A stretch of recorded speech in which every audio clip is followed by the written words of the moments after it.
ठंड के कुछ बहुत बड़े फायदे भी है। सबसे पहला, रजाई में घुस जाओगे, ठंड के मजे लोगे, वेब सीरीज देखोगे।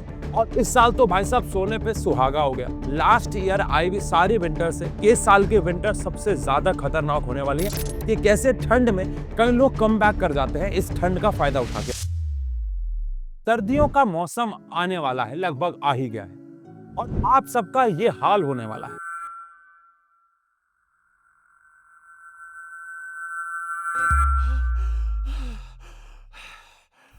विंटर्स में आप सब क्या करने वाले हो मैं सब पहले से ही जानता हूं। रजाई में घुस जाओगे, ठंड के मजे लोगे, वेब सीरीज देखोगे, कहीं ना कहीं भाई साहब पूरे दिन सोते रहोगे बिकॉज आलस भरा सीजन है। लेकिन मैं आपको ये सब बातें बता क्यों रहा हूं, क्योंकि बोर्ड के एग्जाम आने में या फाइनल पेपर आने में 90 से लेकर 100 दिन बचे हुए हैं और आप इनमें से मेजर डेज इस सर्दी के मौसम में ही निकाल दोगे और वेस्ट कर दोगे। लेकिन क्या ऐसा करे कि ये कीमती दिन वेस्ट ना हो, इसके लिए वीडियो बना रहा हूं। अगर आपने मेरी बात को ध्यान से नहीं सुना तो आपकी किताबें, आपका बैग, आपका सारा सामान टेबल पे पड़ा रहेगा और वहीं पे आप सबके सारे सपने और मार्क्स अच्छे लाने के बाद जो आपके पेरेंट्स के चेहरे पे खुशी होगी वो सारी की सारी धरी रह जाएगी अगर आपने ये टाइम को वेस्ट कर दिया, गोल्डन पीरियड को वेस्ट कर दिया। तो सर्दियों में पढ़ना कैसे बता रहा हूं, लेकिन टू बी वेरी ऑनेस्ट यही वो टाइम फ्रेम है जहां पे मैंने जादू होते हुए, मैजिक होते हुए देखे। मैंने उन बच्चों को बहुत अच्छा स्कोर करते हुए देखा है जिन्होंने मिड टर्म में अच्छा स्कोर नहीं किया था या कुछ बच्चे तो एग्जाम्स में फेल भी हुए हैं।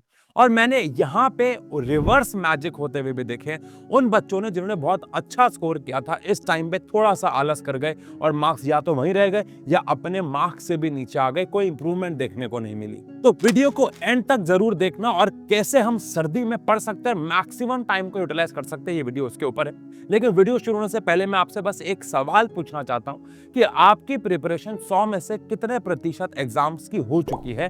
कमेंट सेक्शन पे अभी इसका रिप्लाई लिखो, अभी के अभी, कि कितने % आपकी तैयारी हो चुकी है। वीडियो आगे देख लेना, लेकिन ये क्लिप देख लो, पूरा साल बच सकता है। 9th class, 10th class, 11th, 12th science और कॉमर्स सबके लिए एक बहुत प्यारी न्यूज है। आपके लिए लेके आए हैं क्रैश कोर्स। 45 डेज के अंदर एक्सपर्ट टीचर्स के साथ पूरा का पूरा सिलेबस खत्म होगा, एक भी चीज नहीं छोड़ेंगे। 45 डेज के बाद कराएंगे sample paper, mock test, PYQs और भर भर के डाउट सेशन, जिसकी सबसे ज्यादा जरूरत होती है नवंबर, दिसंबर और जनवरी में। डेट शीट आ चुकी है, कम बैक करने का टाइम आ चुका है और क्रैश कोर्स का प्राइस भाई साहब एक किताब से भी कम। सारी की सारी details regarding to crash course आपको डिस्क्रिप्शन में लिंक में मिल जाएंगी। ऐप स्टोर, प्ले स्टोर दोनों पे ऐप है, डाउनलोड करो, जाके एनरोल करो और अपना साल बचा लो। आओ इस वीडियो को आगे देख लेते हैं। रिसर्च के हिसाब से सर्दी के दिनों में लगभग 22 से लेके 23% प्रोडक्टिविटी जो है वो लोगों की रिड्यूस हो जाती है। पहले जानते हैं 2 मेजर कारण की प्रोडक्टिविटी कम क्यों होती है और फिर चलेंगे इसके सॉल्यूशन पे। सबसे पहला है एक्सटर्नल फैक्टर्स।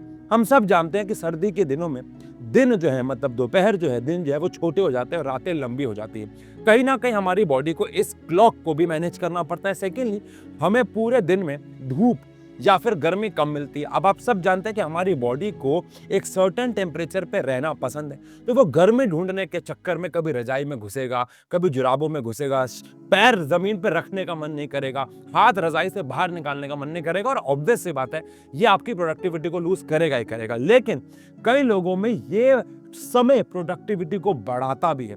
इसके ऊपर मैंने डिटेल में दिवाली कम बैक के ऊपर एक वीडियो बनाई है 9-10 चैनल पे, यहाँ पे कहीं पे थंबनेल आ रहा होगा। अगर वो वीडियो नहीं देखे हो देखो कि कैसे ठंड में कई लोग कम बैक कर जाते हैं इस ठंड का फायदा उठा के, बट 22-23% लोगों की प्रोडक्टिविटी रिड्यूस होती है इसकी वजह से। अब फैक्टर 2 यानी कि स्लगिशनेस, यानी कि हमारी बॉडी को ठंड में काम करना पसंद नहीं होता है। इसके मेजर 3 कारण होते हैं। अब स्लगिशनेस का सबसे पहला कारण है और वो है फीलिंग स्लीपी। देखो यार, सर्दियों में हम सबको ज्यादा नींद क्यों आती है, इसके पीछे एक साइंटिफिक टर्म है और वो है पेरिफेरल वेसोकॉन्स्ट्रिक्शन। ठंड के अंदर हमारी बॉडी ये करती क्या है, वो हमारे ब्लड वेसल्स को नैरो यानी पतला कर देती है। ऐसा क्यों कर देती है? क्योंकि सर्दियों में हमारे वाइटल ऑर्गन्स, जो हमारे जरूरी ऑर्गन्स हैं, उन्हें गर्म रखने के लिए ज्यादा ब्लड की जरूरत होती है। तो जो लेस इंपॉर्टेंट ऑर्गन्स है, उंगलियां हो गई, नाक हो गई, इन सब तक वो ब्लड कम पहुंचाती है और ब्लड वेसल्स को नैरो कर देती है, जिसको हम पेरिफेरल वेसोकंस्ट्रिक्शन कहते हैं। अब इस केस में हमारी बॉडी के कुछ पार्ट्स तक ब्लड कम पहुंचता है, तो अलर्टनेस कम हो जाती है, फोकस कम हो जाती है और बॉडी को नींद आने लग जाती है। और इस साल तो भाई साहब सोने पे सुहागा हो गया। लास्ट ईयर आई हुई सारी विंटर से आप सबने न्यूज सुनी होगी कि इस साल की विंटर सबसे ज्यादा खतरनाक होने वाली है।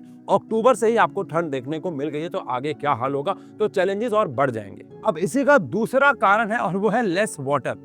देखो, आप सबने नोटिस किया होगा कि हम समर्स में ज्यादा पानी क्यों पीते हैं, बिकॉज हमें पसीना ज्यादा आता है, गला ज्यादा सूखता है, तो कहीं ना कहीं पानी ज्यादा पीते हैं। लेकिन विंटर्स में हमें पसीना नहीं आता है, हमारा गला भी नहीं सूख रहा है उतना ज्यादा, जिसकी वजह से हम कहीं ना कहीं इनडायरेक्टली पानी कम पीते हैं। प्यास नहीं लगेगी, पानी पियोगे नहीं, एंड एज अ रिजल्ट हमारी बॉडी डिहाइड्रेशन सफर करने लग जाती है, जिसकी वजह से अगेन हमारी बॉडी में एक स्लगिशनेस पैदा होने लग जाती है। और अगला मेजर कारण है, सॉल्यूशन पे पहुंचने से पहले इसको समझना बहुत जरूरी है, और वो है जीरो मोटिवेशन।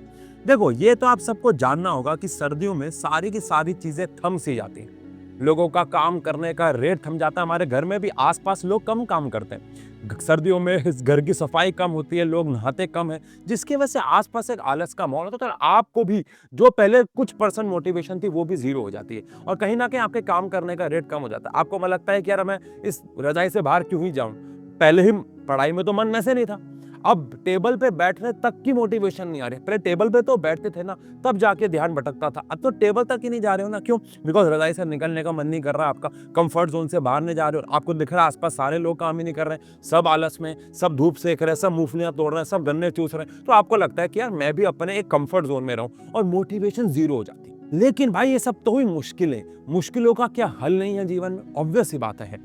लेकिन हल पे पहुंचने से पहले एक और मुश्किल की बात मैं आपको बताता हूं, बड़ी हैरान कर देगा बताता हूं, कि हमारे इस चैनल पे 70 से लेके 80% लोग वो व्यूअर्स हैं जो इस यहाँ की वीडियोस तो देखते हैं लेकिन सब्सक्राइब नहीं करते। तो आज मैं आपको मोटिवेट करता हूं कि आप जाएं और इस लाल रंग के बटन को दबा दें, ताकि आपके पास ऐसी और प्यार भरी वीडियोस आती रहे। खैर, अब चलते हैं इन चीजों के सॉल्यूशन पे। ये गलतियां, ये एक्चुअली ही फैक्टर्स तो 2 हैं, लेकिन इनके सॉल्यूशन में 5 लेके आया हूं, और उन 5 सॉल्यूशन में नाम है चेयर। आपको लग रहा होगा कि सर यहां तो बैठने की बात कर रहे हो आप, नहीं। चेयर मेथड में हर एक अल्फाबेट का कुछ मतलब है, कुछ मायने हैं। सी का मतलब कुछ है, एच का मतलब कुछ है, ए का मतलब कुछ है, आई का मतलब कुछ है, और आर का मतलब कुछ है। और अगर आपने ये पांचों के पांचों हैक्स को फॉलो कर लिया ना, तो यहां पे आप जीत हासिल कर लोगे कि विंटर्स में पढ़ाई करनी कैसे। तो सबसे पहले चलते हैं सी पे। सी का मतलब हमारे लिए है कंफर्ट किलर। जी हां, आपको अपने कंफर्ट से बाहर आना होगा।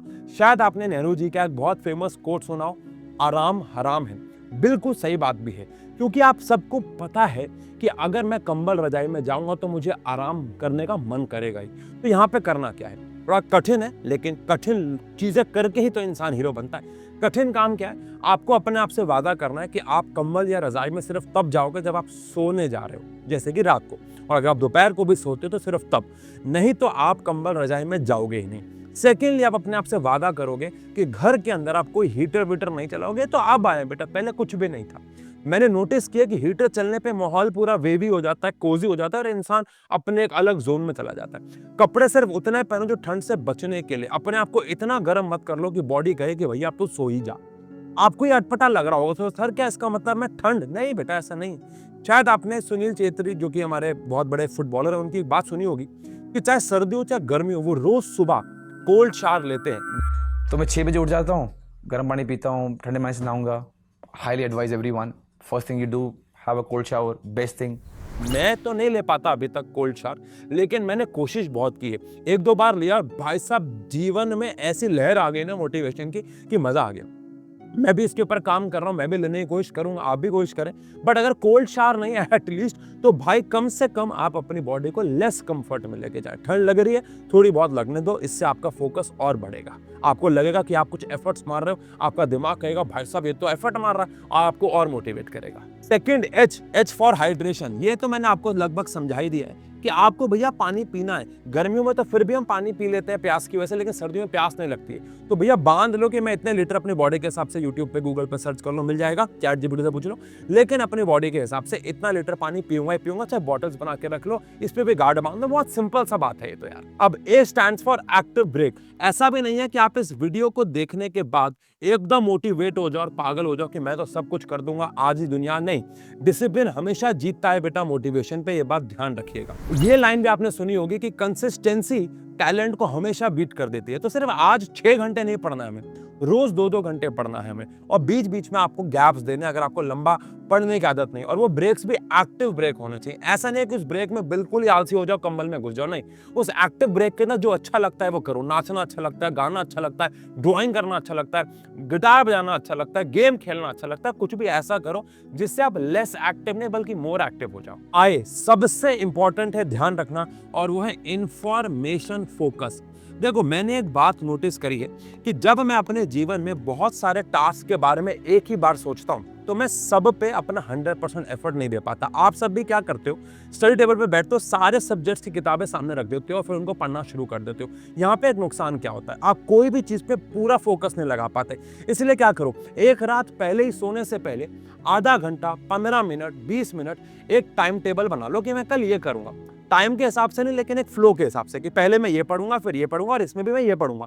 इससे क्या होगा, अगले दिन जब आप टेबल पे बैठोगे तो आपके पास पहले से प्लान होगा, टाइम बचेगा, और आप सिर्फ उसी सब्जेक्ट की, उसी टॉपिक की चीजें वहां पे टेबल पे लेके बैठना, और आसपास कुछ और नहीं होना चाहिए, तो फोकस डेवलप्ड रहेगा। फिर बात करते हैं रिजिड पोस्चर के बारे में। भैया, आपकी बॉडी का जो पोस्चर है वो बहुत ज्यादा मैटर करता है आपके फोकस के लिए सर्दियों में। अगर आप टेक लगा के बेड पे बैठ रहे हो, अगेन चाहे रजाई ले रखी है चाहे नहीं, आपको नींद आएगी। तो सबसे पहले तो एक ऐसी टेबल पे बैठो जिसमें पीछे सपोर्ट हो, लेकिन आपको सपोर्ट कम से कम लेना है। मैं अपनी क्लासेस में बहुत बार बोलता हूँ, अगर नोटिस किया हो तो। सेकेंडली, कमर सीधी रखो, ब्लड सर्कुलेशन बेहतर रहेगा। थर्डली, जूते पहन के, मोटे मोटी जुराबे पहन के मत पड़ो, एक पतली सॉक्स पहन लो और नीचे चाहे कारपेट रख लो, इससे बेहतर सर्कुलेशन रहता है। एक अच्छा बॉडी में सिग्नल्स आप पे रहते हैं कि ठीक है, हम एक्टिव पोजीशन में बैठे हुए हैं। कैप बिल्कुल भी मत पहनना, मैं मतलब ये मेरा पर्सनल व्यू है। कैप पहनने से मैं बहुत ज्यादा डिस्ट्रैक्ट होता हूँ, बल्कि इरिटेट होता हूँ, तो उसको बैठ के नहीं पड़ता। और बहुत मोटी मोटी जैकेट भी नहीं पहनता, एक अच्छी क्वालिटी की पतली जैकेट। अगेन ये तो चलो मैटर नहीं करता, बट मैटर करता है कि बॉडी में बहुत बेहतर बैलेंस पोस्चर होना चाहिए, सटीक बैठना है। एक एक्टिविटी होती थी आर्मी में, मुझे याद नहीं आ रहा कौन सी कंट्री में, जहाँ पे क्या होता था कि कुछ रेस वेस करवाते थे, या कुछ लंच से पहले, डिनर से पहले ना बैठने को बोलते थे, और यहाँ पे केला रखना होता था, यहाँ पे एक बनाना रखना होता था। अगर वो किसी का बनाना गिर जाता था तो उसको खाना ही नहीं मिलता था। इससे उनको बॉडी को सीधा रखने की हैबिट हुई। छोटा सा पॉइंट है कि बॉडी का पोस्चर बहुत ज्यादा मैटर करता है, तो उस पर भी ध्यान देना है आपको। और एट द एंड अगर मैं ये कहूँ ना, तो ठंड के कुछ बहुत बड़े फायदे भी है। सबसे पहला, एसी नहीं चलता, पंखा नहीं चलता, शांति बहुत ज्यादा होती है, इस पे आप ज्यादा फोकस कर सकते हो, ध्यान देना मेरी बात। सेकेंड बात, 7-8 बजे तक दुनियादारी बहुत लेस एक्टिव होना शुरू हो जाती है, इनएक्टिव हो जाती है 8-9 बजे तक। तो रात के 7-8 या 8 के बाद का जो टाइम है वो पूरे दुनिया का शांत भरा टाइम है। गर्मियों में तो भैया चहल पहल रहती है ना, सर्दियों में 8 बजे के बाद दुनिया शांत हो जाती है, आपका एरिया शांत हो जाता है, तो आप और ज्यादा फोकस से पढ़ सकते हो। तो इस टाइम का फायदा उठाओ ना भाई। और सोचो एक बार, आपके दोस्त, आपके रिश्तेदार, आपके फेलोज, आपके दुश्मन इस टाइम पे रिलैक्स कर रहे होंगे, आराम कर रहे होंगे। हमारा क्या फर्ज बनता है? हमारा फर्ज बनता है कि इस टाइम पे हम उनसे आगे निकल जाए। तो पूरा मोटिवेशन से, पूरे डिसिप्लिन से, पूरी कंसिस्टेंसी से हम इस पूरे सर्दियों में पढ़ेंगे। वादा करो, कमेंट सेक्शन में लिख दो, आई प्रॉमिस हम पढ़ेंगे। बाकी ऐसी और बहुत सारी वीडियोस आएंगी, लाइक जरूर करके जाना। Love you.